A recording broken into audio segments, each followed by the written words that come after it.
हम गायक राहुल हंसल पांडे यह 15 अगस्त पे एक फौजी के पत्नी के सच्ची घटना पे एगो गाना लेके आइल बानी। जब उनकर पति के लाश घरे आइल है तो उनकर पत्नी बिलख बिलख के रो रो के कहता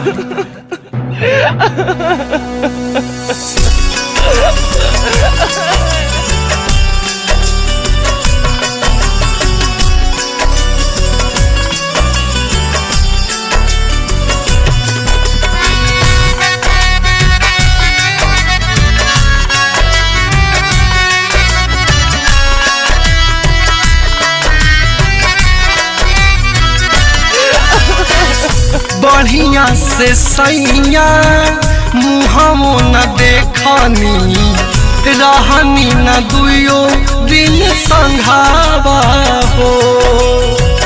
बढ़िया से सैया मुहमो न देखनी रहनी न दुयो दिन संघावा हो। जाए के दिन कैला आवे के जाए के दिन कैला आवे के वादा अइला काहे ओढ़ी के तिरंगा हो। अइला काहे ओढ़ी के तिरंगा हो।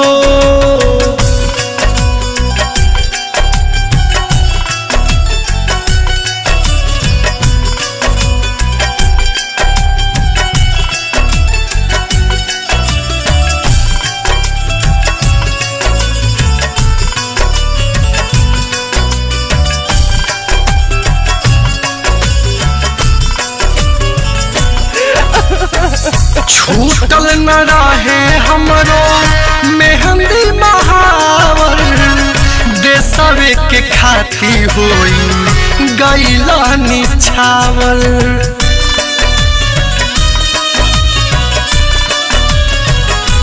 हाँ छूटल न रहे हमरो मेहंदी महावर देशवे के खाती होई गईला निछावर।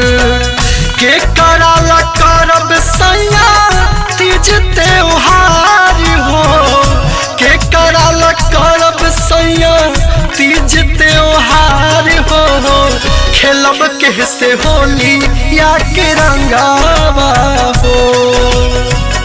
अइला काहे ओढ़ी के तिरंगावा हो।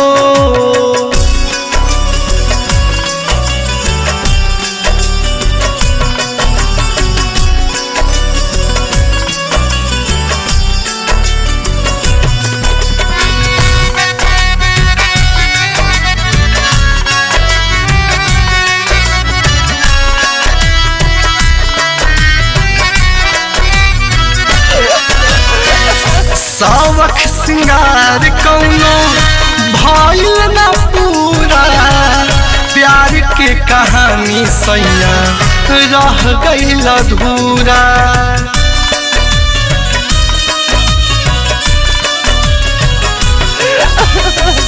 सावख सिंगार कौनो भइल न पूरा प्यार के कहानी सैया रह गइल अधूरा।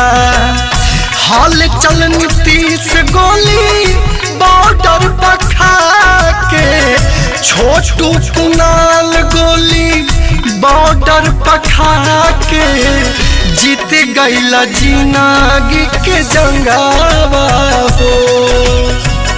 अइला काहे ओढ़ी के तिरंगावा हो। खेलब के से होली या के रंगावा हो। अइला काहे ओढ़ी के तिरंगावा हो। अइला काहे ओढ़ी के तिरंगावा हो।